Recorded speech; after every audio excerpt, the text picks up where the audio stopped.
سلام كما يتصنفوتا في تواتن كبراتن تفتاتل تدبي تي في نساع زدالنا لكم حصرتن اواناون زيناتات حزنا لكم قريبنا لنا كتكتاتلنا قدمنا ايو بكندي على استنتوتاتهم كنفلم ابز تفلالي كوابتا تግራይ መንግስቲ ኢትዮጵያ ጨፍጫፍ ድሮን አካይዶም ዝተፈላላያ ከተማታት ትግራይ ኣብ ልዕሊ ሕጋውያን ነጋዶ ስጉምቲ ሙሳድ ከም ዝጀመራ ተሓቢሮም ንዕለት 25 ጥሪ 2018 ዓመተ ምህረት ክካየድ ተሓሲቡ ዝነበረ ኤክስፖ ኢንቨስትመንት ትግራይ 2026 ከም ዝተናውሐ ተገሊጾም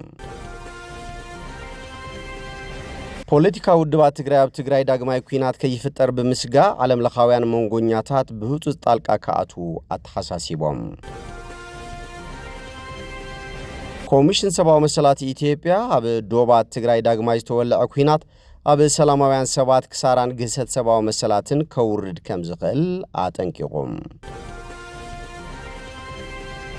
خبرات هاجرات حدقة فاينانسا ودكت هجاتي موكم زلو وانا صحفي آتنكيغو نابزر زرو سيرنا لنا مسألة توزينات هات بينيام حدش سنايم كتتال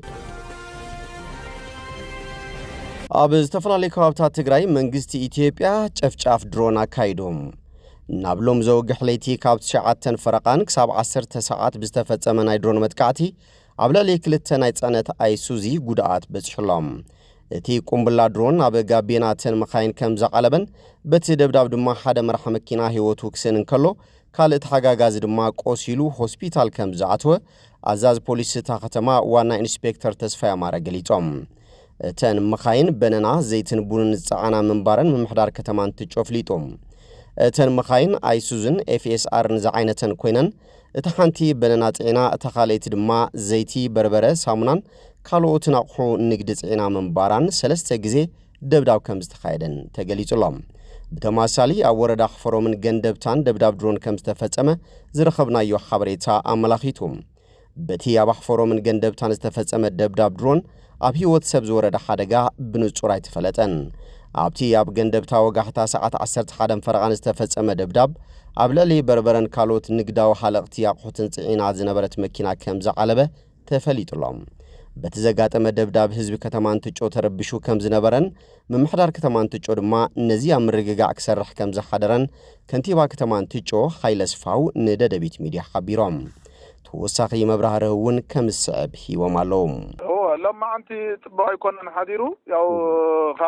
ساعة جميل كعصر تكاوي ناي درون دبدا حضير الله كتمان تجو ما خل كتمان تجو بس ناي تدبدا حدا قادما أو كلت أيسوس أو كلت أيسوس ما تقعد فاطمي تحنت أيسوس ناي زيتنا شقات تحنتيا ملو بملو تحنت بنانا طرح ملو بنانا تحنتيا زي أول لذا كلتين ايسوسي ماكينه ياو كبير حدقه بتحوان الله تن مخاين قنات مسأل زنوره صعنات ملو بملو حدقه بتحوانيو افتح انت ماكينه زنوره حدش فرد ما هيوتو زحلفن تخون حدا رداتو زنوره كن شعو منالات هيوتو مدحن هوسبيتالتي نايلنا او حكمنا خدتل الله مالتي نا باز منقد زي نابلو ما انت زوقح بتاع سبو هيكونن بخمسي تهزبون تدناجيتو تشبيرو حديري قطعم زي تحت عندبتيو بزي مغنيات تدناجيتو ليشتن ملاي ونسقي من لانيرو يا طا نايل ما انت زي هتمثل بنيام اسكت مشات زنبر كنتات ወይ ከዓት ድባብ እንታይ ይመስል ምሸት ከም አይነት ኩነታት ምስተፈጠረ እንታይ ይመስል ነሩሲ بقى توقسم سقطمت حزتا عطبتنا مجمريا توقسم دي كل توراوير تسيو دقيم دحرمس دقمن او نفس بوتا نسغينانا ብዙ ሒሳብ ይመጣ ካጠቅላላት ከተማ ብስሩሕ ዝውን ምንም ዝሓዝና ነገር ስለዚህ ለግለሲልና ይውን ንሽተና ይዜ ምድማጽ ዛዕኔርና ሰተደናጊቱ ታኪው ህዝብ ተአኪው ካጠቅላላ ማለት በቃ ጠቅላላት ከተማ ተገልብጥ ይመጣ بخمس يشعو من على عندنا خيد جون كبيت سقعت نيرنا كم شو كم هذا زوركم مكساس تاي مسل نير ليتيكم سقعت أما أقدم ملكات نير دون أي درونات مزمباي ذا أمسلو نجارات نيرهم دو نبكة أنا مجمرة تذكر أنا مجمرة مستوى قصد كاون دحرينا سمعنا يا حلت دمصني يبقى ملي يسمع حيت دمسي الناس سمعون هالو ግን ያው ፍትማ አከል ከተማ ስለተተኮሰ ጋጣ መፍተን መካይኖን ዝሆነ ሐደጋ መስወጣ ግን ሶይል ተሰብናው ይቢል በቃ ምንም ከቲቲ በቃ ከተዝገበው ተመነሰ ወለው ትናይተ ተማሐወር ኩሉ ናው ይከቲቱ ሐደጋ ጋጢሙ ከሆነ ምርዳ ማለት እዩ በቃ ሐደጋ ጋጢሙ ከይኸውን ዙል ቀሪ ናው ይከቲቱ ሐደጋ ድማ ጋጢሙ ኻኑን ተረዲና ولا تخمون هالو انت حدا شعو ናብ ሕክምና ና ሆስፒታል ካአቲና ገርና ያጋጣም ቢወት መስነበረ ናብ ሆስፒታል ካአቱ ተገረሎ ሓደ ግን ወዲያው ሽዑ ህይወቱ ሓሊፉ ይተረፈዩ ማለት ትሽፌር ማለት እዩ ትሽፌር afta መኪና ና ሃሎ ባዕላ ካለ ዘጋጠማው ንብረት ይሁን ኣብ ሰባት ዘጋጠማ ሓደጋ እንታይ ይመስል خاني دحانيو ናይት ከባቢ ማሕበረሰብ አጋጣም ናይቶም ከባቢ ዘለው تخصص تفصموا الخبابي نايت جزا خباب نايت موصلوا مندر ناي مستر ناي معطوكم تتصور ነገር ነው ካሊ ሐደጋ ግን ደሐኒ ኣብ ዙርያ ከተማ እንትጮ አፎሮምን ከባቢውን ከዝነበረ ሁነታት አይመስል ሓደ ወረታት አለው ፍላይ ድሮን ነው ዝምብ ከም ዝነበረት ዝወጣ ሓበሬታታት ኔሮ ማሕበራዊ ሚዲያ ሞ ሓቃውነቱ ክሳብ ክንደየናይ ትክክል ይወቃት ናይ ድሮን ድምጽ ባዕሉ ነዩ ተኹነታቱን ያው ኮሞ ጋጢ መስለ ዘሎ አጣላልት መንፈስ በቃ ሹዑት ሒዶም በቲና ማሕበራዊ ሚዲያ ግን በቃ ትክክል ማለት ስካብ ገንደብታ ድብድቦ ዘሎ ሓጥኻ ነገንደብታ ብኡ እንዲናመት ጋጣሚ ዝኾነ መድረኹ ስለኔ ናው የብለለኹ ኣብ ገንደብታውን ክልተ መኻይን ተመሳሳሊ ጽዕነት ዝሓዛዕን ናይ በርበረ ናይ እኽለ ኣለዋ ክልተ ኣይተሰውን ተወቂዕና ረኺብና ዘለና ማለት እዩ ኣብዓተን ናይ ሰብ ሓደጋ ከመይ ይገለልናዮም ህይወት ሰብ ደሓንዩ ኢሎምና ተን መኪና ግን ያው ተወቂዕና ዘለና ተወሳኺ ክልተ መኻይን ማለት እዩ ተወሰኽቲ ካልኦት ኣብ ገንደብታ እንደገና ክልተ መኻይን ኣብ ውሽጢ ከተማ ማለት ድዩ ወይ ሰብቲ ኣብ መንገዲ በቃ ባዕላ ኣብታ ከተማ ናይ ገንደብታ ማእኸል ከተማ ኣብ ባዕላ ማለት ብኻሊ ዜና ወረዳ ቆላ ተንቤን ጣብያ ዘለቀመ ደብዳብ ድሮን ተፈጺሙ ኣብ ሰላማውያን ሰባት ድማ ጉድኣት አውሪድሎም እቲ ኣብ ቆላ ተንቤን ዝተፈጸመ ደብዳብ ድሮን ኣብ ከባቢ ቀዳማይ ብርኪ ዘለቀመ ከም ዘዓለበን ኣብቲ ከባቢ ኣብ ልዕሊ ዝነብሩ ነበርትን መኽሲድ መሰልጠና ሓረስቶትን ከም ዝተፈጸመ ዝረኸብናዮ ጥሉል ሓበሬታ መላኺቱም በዚ ውንቶም ጉድኣት ዝበጽሖም ሰላማውያን ወገናት ናብ ጥዕና ጣብያ ጉያን ዓብይ ዓድን ከም ዝተወሰዱ ተሓቢሩሎም መንግስቲ ኢትዮጵያ ብዛዕባ ደብዳብ ድሮን ዛጊት ዝሃበ ሓበሬታ የለን ኣብዚ ሓለፈ ቀዳመ ሰናብት ጀመረ ወጥሪ ኣብ መንጎ ሰራዊት ኢትዮጵያን ሓይልታት ትግራይ ናብ ግጭት ከም ዝተሰጋገረ ክግለጽ ቀኒዮም ኣብዚ ሰሙን ኣብ ትግራይ ወረዳ ጸለምቲ ኣብ መንጎ ሰራዊት ኢትዮጵያን ሓይልታት ትግራይን ሓድሽ ግጭት ከም ዝተለዓለ ክግለጽ ቀኒዮም ብ18 ጥሪ ኣብ ከባቢ ማይዳጉሻ ብኸበድ ተጽዋር ዝተሰነየ ውግእ ከም ዝተወልዐ እውን ክግለጽ ንሕዮም ብሶኒ ድሕሪ ሰዓት ኣብ 3 ከባቢታት ማለት እውን ምጫራ ማይ ጸብርን እንባማድረን ደገብራይን ተኽሲ ከም ዝነበረ ዝተሓበረ ኮይኖም ኣብ ደገብራይ ደብዳብ ድሮን ከም ዝተፈጸመ ዝረኸብናዮ ሓበሬታ ኣመላኺቱም ብሰሉስ እውን ብመካናይዝድ ዝተሓገዘ ደብዳብ ምንባሩ ነበርቲ ገሊጾም መጀመርታ ዝኣተወ እግረኛ ሰራዊት ትግራይ ምዃኑን ሰራዊት ምክልኻል ኢትዮጵያ ድማ ብኸቢድ ብረትን ድሮንን ደብዳብ ከም ዘካየደን ይሕብሩ ሮብዕ ዳርጋ ሙሉ መዓልቲ ኣብ 3 ኣንፈት ተኽሲ ነይሩ ኣብ ዲማ ቀልበዲን ከባቢ ምጫራ ቀልቀል ተከዘን ብሓሙስ ድማ ኣጋግዘ ጀመረ ክሳብ ዓርቢ ካብ ደገብራይ ጀሚሩ ክሳብ ጥቃ ጣብያ ፍየል ውሃ ውግእ ከም ዝነበረ ንምፍላጥ ተኻኢሉ እቲ ቀዳመ ሰንበት ጀመረ ተራ ተኽሲ ካብ ሶኔት ሒዙ ናብ ስሩዕ ውግእ ከም ዝተሰጋገረ ዝተሓበረ ኮይኑ ክሳብ ሸውዓብ ታሕታይ ጸለምቲ ኣብ ሰላማውያን ህዝቢ ዝወረደ ጉድኣት ከም ዘይነበረን እቲ ጉድኣት ኣብ ሰራዊት ጥራይ ምንባሩን መስኻኽር ዓይኒ ገሊጾም ኣብ ላዕላይ ጸለምቲ ብፍላይ ኣብ ደገብራይን ከባቢኡን ግን ክሳብ ሕጂ ደብዳብ ይካየዳሎ ክብሉ ገሊጾም ኣብ ዞባ ደቡብ ትግራይ እውን ወጥሪ ከም ዝነበረ ጸብጻባት ዝሕብሩ ኮይኖም ሰራዊት ኢትዮጵያ ኣብ ከተማ አላማጣ ካብ ዝነበረ ማዓስከራቱ ከም ዘንሰሓበ እውን ተፈሊጡሎም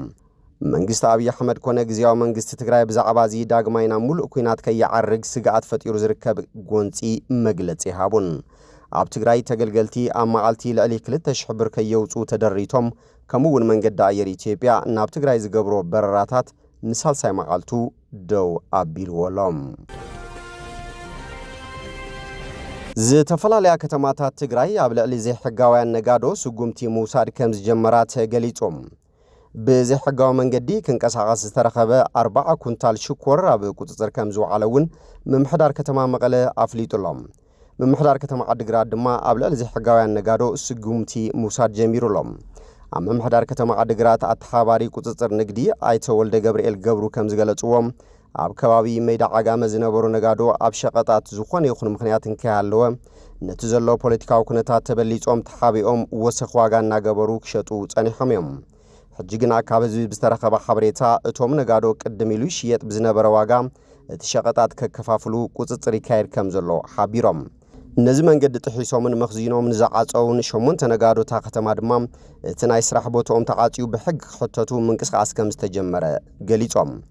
ኣብ ምቅላዕ ዘይሕጋውያን ነጋዶ ህዝቢ ዝህቦ ዘሎ ሓበሬታን ምንቅስቃስን ዝናኣዲ ዝበሉ ኣይተ ወልደ ገብርኤል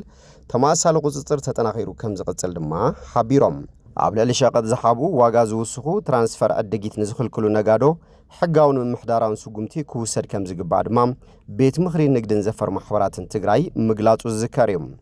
ኣብ መሰረታዊ ሸቐጣት ዋጋ ምውሳኽ ነቲ ብፌደራልን ክልልን ክፍትሐልና እንብሎ ሕቶን ኣብ ጎንና ክስለፍ እንደልዩ ህዝቢ ትግራይ ዝጎድእ ብምዃኑ ከም ነጋዶ ማሕበራዊ ሓላፍነትና ብቕንዕና ክንዋጻእ ይግባእ ክብል እዩ ቤት ምኽሪ ንግድን ዘፈር ማሕበራትን ትግራይ ኣብ ዘውፅኦ መግለጺ ሓቢሩ መንግስቲ ትግራይ ድማ ሸቐጥ ዝሓቡ ዋጋ ንዝውስኹ ብትራንስፈር ዕድጊት ንዝኽልክሉ ነጋዶ ሕጋውን ምምሕዳራውን ስጉምቲ ክወስድ ጸዊዑ ኣሎ ቤት ምኽሪ ንግድን ዘፈር ማሕበራትን ትግራይ ንዕለት 25 ጥሪ 2018 ዓመተ ምህረት ክካየድ ተሓሲቡ ዝነበረ ኤክስፖ ኢንቨስትመንት ትግራይ 2026 ከም ዝተናውሐ ተሓቢሩ ንድምቀት ኤክስፖ ኢንቨስትመንት ትግራይ 2026 ትጽቢት ዝተገበረሎም ኣካላት ብዝተፈላለዩ ምኽንያታት ክርከቡ ብዘይምኽኣሎም ንዘይተፈለጠ መዓልቲ እቲ ኤክስፖ ከም ዝተናውሐ ኮሚሽን ኢንቨስትመንት ትግራይ ኣፍሊጡ ኮሚሽነር ኮሚሽን ኢንቨስትመንት ትግራይ ኣይተ ዳንኤል መኮነን ኤክስፖ 2026 ብልዑል ድምቀት ኣብ ትግራይ ንኽካየድ ብምሕሳብ ከም ዝተናውሐ ዝገለጹ ኮይኖም ኣብ ቀጻሊ ተሳተፍቲ ሰብሃብቲ ካብ ፌደራል ዝመጹ ኣካላትን ናይ ዝተፈላለዩ ሃገራት ኣምባሳደራትን ኣብ ዝተረኸብሉ እቲ ኤክስፖ ንኽካየድ ዝዓለመ እውን ከም ዝኾነ እዮም ኣብሪሆም ኮሚሽን ኢንቨስትመንት ትግራይ እቲ ኣብ ቀረባ መዓልታት ዕላዊ ዝገበሮ ሓድሽ ዕላመት ኮሚሽን እቲ ዕላመት ምቕያር ጥራይ ዘይኮነስ ብሓድሽ ኣሰራርሓን ኣመራርሓን ንምስራሕ እውን ተሓሲቡ ከም ዝተቐየረ ኩሉ ሕብረተሰብ ክርዳእ ከም ዝግባእ ገሊጹሎም ፖለቲካዊ ውድባት ትግራይ ኣብ ትግራይ ዳግማይ ኩናት ከይፍጠር ብምስጋእ ዓለምለኻውያን መንጎኛታት ብህፁፅ ጣልቃ ከኣትዉ ኣተሓሳሲቦም ኣብ ትግራይ ዝንቀሳቐሱ ተቃወምቲ ፖለቲካዊ ውድባት ትግራይ ብፍሉይ ኣብ ትግራይና ሓድሽ ኩናት ክለዓል ከም ዝኽእል ከቢድ ስኽፍቶኦም ዝገልጽ ደብዳቤ ብምጽሓፍ ዓለምለኸ መንጎኛታትን ኣደራደርቲ ስምምዕ ሰላም ፕሪቶርያን ብህፁፅ ጣልቃ ከኣትዉ ጸዊዖም ሳልሳይ ወያነ ትግራይን ውድብ ናጽነት ትግራይን ናብ ሕቡራት ሃገራት ሕብረት ኣፍሪካ ሕቡራት መንግስታት ኣሜሪካን ሕብረት ኣውሮፓን መንጎኛታት ስምምዕ ሰላም ፕሪቶርያን ካልኦት ኣሸማገልትን ኣብ ጽሓፍዎ ደብዳቤ እቲ ናዓበየ ዝኸይድ ዘሎ ፖለቲካውን ወታደራውን ወጥሪ ነቲ መስርሕ ሰላም ክዘርጎ ከም ዝኽእል ስክፍታኦም ገሊጾም ማሕበረሰብ ዓለም ስጉምቲ እንተዘይወሲዱ እቲ ኩናት ኣብ ትግራይ ጥራይ ዘይኮነስ ኣብ መላእ ቀርኒ ኣፍሪቃ እውን ዘይምለስ ጉድኣት ከስዕብ ከም ዝኽእል ኣጠንቂቖም ብተማሳሊ ኣብ መንጎ ሕወሓትን መንግስቲ ኢትዮጵያን ዘሎ ወጥሪ እናወሰኸ ይኸይድ ከም ዘሎን እዚ ድማ ኣብ ስምምዕ ሰላም ከቢድ ሓደጋ ከም ዝፈጥርን ገሊጾም ብኻልእ ውድብ ስምረት ኣብ ዘውፅኦ መግለጺ ኣብ ውሽጢ ሕወሓት ዝርከብ ገበነኛ ጉጅለ ዝበሎ ከበርቲ ኣጽዋር ዘካተተ ሰፊሕ ወታደራዊ መጥቃዕቲ ንምክያድ ይሸባሸባ ኣሎ ክብል ከሲሱ እዚ ወታደራዊ ምድላው ናብ ክልላት ኣምሓራን ዓፋርን ክዝርጋሕ ከም ዝኽእል እውን ገሊጹሎም ኮሚሽን ሰብአዊ መሰላት ኢትዮጵያ ኣብ ዶባት ትግራይ ዳግማይ ዝተወልዐ ኩናት ኣብ ሰላማውያን ሰባት ክሳራን ግህሰት ሰብአዊ መሰላትን ከውርድ ከም ዝኽእል ኣጠንቂቑ ኮሚሽን ሰብአዊ መሰላት ኢትዮጵያ ኣብ ዶባዊ ከባብታት ትግራይ ኣምሓራን ዓፋርን ዝካየድ ዘሎ ሓድሽ ጎንፅን ወታደራዊ ምንቅስቃስን ከቢድ ስክፍታ ገሊጹ እቲ ኮሚሽን እቲ ውግእ ናብ ምምዝባል ገደብ ምንቅስቃስን ከቢድ ግህሰት ሰብአዊ መሰላትን ከስዕብ ከም ዝኽእል ኣጠንቂቑሎም ብተማሳሊ ሓደ ላዕለዋይ ኣባል ባይቶ ኣሜሪካ እቲ ዝካየድ ዘሎ ውግእ ነቲ ሃገር ናብ ኩናት ሕድሕድ ክእትዋ ከም ዝኽእል እዩ ስክፍትኡ ገሊጹ ኢሰመኮ 23 ጥሪ 2018 ኣብ ዘውፅኦ መግለጺ ካብ 2015 ጀሚሩ ኣብ ከባብታት ጸለምቲ መጋለነ በዓላን ዘጋጠመ ግጭት ስዒቡ ኩነታት ሰብአዊ መሰላት ክከታተል ከም ዝጸንሐ ዝሓበረ ኮይኑ እቲ ግጭት ንህይወት ሰባት ኣካላዊ ድሕነት ናጽነትን መሰል ንብረትን ከቢድ ሓደጋ ዘስዕብ ኩነታት ከም ዝፈጠረ ወሲኹ ሓቢሮም ሕቡራት ሃገራት ሓደጋ ፋይናንሳዊ ውድቀት ኣጋጢምዎ ከም ዘሎ ዋና ጸሓፊ ኣጠንቂቖም ሕብራት ሃገራት ኣባል ሃገራት ክፍሊተን ብዘይ ምኽፋልን ኣብ ቀረባ እዋን ሓደጋ ፋይናንሳዊ ውድቀት ከጋጥሞ ከም ዝኽእል ዋና ጸሓፊ አንቶኒዮ ጉተሬዝ ኣጠንቂቖም።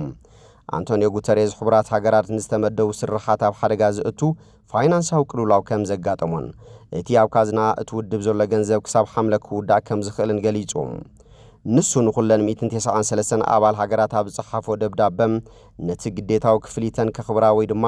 ንኸይፈርስ ንፋይናንሳዊ ሕግታት ናይቲ ትካል ሙሉእ ብሙሉእ ክጽግና ከም ዘለዎን ጽሒፎም። እዚ እታ ቀንዲ መዋሌት ሕብራት ሃገራት ዝኾነት ኣሜሪካ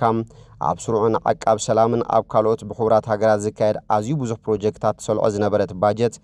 ብኽነት ዶላር ከፈልቲ ግብሪ እዩ ብምባል ደው ብምባላን ከምኡውን ካልኦት ሃገራት ክኸፍልኦ ዝግበአን ገንዘብ ስለዘይከፈላን ዝሰዓበ ምዃኑ ይግለጽ ኣሎ። ሓፈሻዊ ባይቱ ሕብራት ሃገራት ኣብ መወዳእታ 2025 ቋጽራ ፈረንጂ ኣብ ፋይናንሳዊ ስርዓቱ ብኸፊል ለውጢ ክግበር እኳ እንተጽደቐ እቲ ትካል ግን ክሳብ ሕጂ ንዘይተቐበሎ ገንዘብ ክመልስ ኣብ ዓብዪ ቅልውላው ናይ ገንዘብ ከኣቱ ተገዲዱ ከም ዘሎ እዩ ዝሕበር። ጉተሬዝ ናብ ኩለን ኣባላት ውድብ ኣብ ሰደዶ ደብዳበ ሕብራት ሃገራት ኣብ ዝሓለፈ እዋን ፋይናንሳዊ ቅልውላው ከም ዘጋጠሞም እንተኾነ ነትሉ ኩነታት ብፍጹም ዝተፈለየ ምዃኑ ጽሒፎም። ዋና ጸሓፊ ፍሉያት ኣባላት ከይጠቐሰ ካብቲ ዝጸደቐ ስሩዕ ባጀት እተን ክምውላ ዝግመታ ብጽሒተን ተሓቢሩወን እዩ ብምባል እቲ ዝተገመተ ምወላ ግን ክእከብ ከም ዘይተኸኣለ ብሪሆም። ጉተሬዝ ብመሰረት ቻርተር ሕብራት ሃገራት ዝተገምገመ ኣበርክቶአን ናይ ምኽፋል ግዴታን ኣብ ምኽባር ዝምርኮስ ምዃኑ ገሊጾም። ጉተሬዝ ሕብራት ሃገራት ባጀት ከተግብር እንተዘይክኢሉ ኣብ ፍሉይ መደባት ዘይተጠቐመሉ ገንዘብ ንኣባላቱ ክመልስ ኣለዎ ዝብል ሕጊ ድርብ ጽፍዒት ፈጢሩ ኢሎም። ብመሰረት እቲ ሕጊ ግን ዝተረፎም ገንዘብ ነቲ 77 ሚእታዊት ከም ዝመለስዎ ኣብሪሆም። ሕጂ ዘጋጥመና ዘሎ ኩነታት ህጹጽነቱ ክገልጾ ኣይክእልን እዮም። ዝጸደቐ ግን ኣብ ኢድና ብዘየለ ገንዘብ ክፍጸም ዝኽእል ስራሕ የለን፣ ተቐቢልናዮ ዘይንፈልጥ ገንዘብ እውን ክንመልስ ኣይንኽእልን ኢና ኢሎም። ከም ውጽኢቱ ናይ ተሓድሽ ሕጊ ውድብ ሕብራት ሃገራት ብጭብጥ ኣብ ኢድ ዘይበጽሐ ሚልዮናት ዶላር ይመልስ ከም ዘሎ እውን ኣብ ደብዳቤ ኣፍሊጦም። እቲ ደብዳቤ ኣብ ዝወርሒ ጥራይ ከም ኣካል ናይቲ ኣብ 2026 ዝተገብረ ገምጋም 227 ሚልዮን ዶላር ክንመልስ ተገዲድና፣ እዚ ድማ ኣብ ኢድና ዘይኣተወ ገንዘብ እዩ ይብል። ቀጺሉ እቲ ነጥቢ ንጹር እዩ፣ ወይ ኩለን ኣባል ሃገራት ሙሉእን ኣብ ግዜኡ ናይ ምኽፋል ግዴታን የኽብራ ወይ ድማ ኣባል ሃገራት ንዝቐረበ ፋይናንሳዊ ውድቀት ንምክልኻል ፋይናንሳዊ ሕግታትና ብመሰረቱ ክጽግና ኣለወን ኢሎም። ትካላት ሕብራት ሃገራት ንሰብኣዊ ቅልውላዋት ንምምካት ዝሓተኦ ኩሉ ገንዘብ ሳሕቲ ዝረኽባ እኳ እንተኾና ዝሓለፉ 12 ኣዋርሒ ግን ብጸገሜን ሓሊፎኖም። ኣሜሪካ እታ ዝዓበየት ንሕብራት ሃገራት እትምውል ሃገር ኮይና ዶናልድ ትራምፕ ግን ሕብራት ሃገራት ነቲ ዘለዎ ዓቕሚ ኣይተጠቐመሉን፣ ከምኡውን ነቲ ብተበግሶ ኣሜሪካ ዝካየድ ናይ ሰላም ዝርርባት ደገፉ ኣይህብን እዩ ብምባል እዩ ዝነቕፎም። እምበር ከስ ፍትዋትን ክቡራትን ተኸታተልቲ ደደቢት ቲቪ ነሰዓት ዘዳለናልኩም ዜናታት ነዚአን ይመስሉ። ስለ ትምክታልኩም ነመስግን። በኻልኦት ክሳብ ንራኸበ ሰሰናይ ንዓኹም።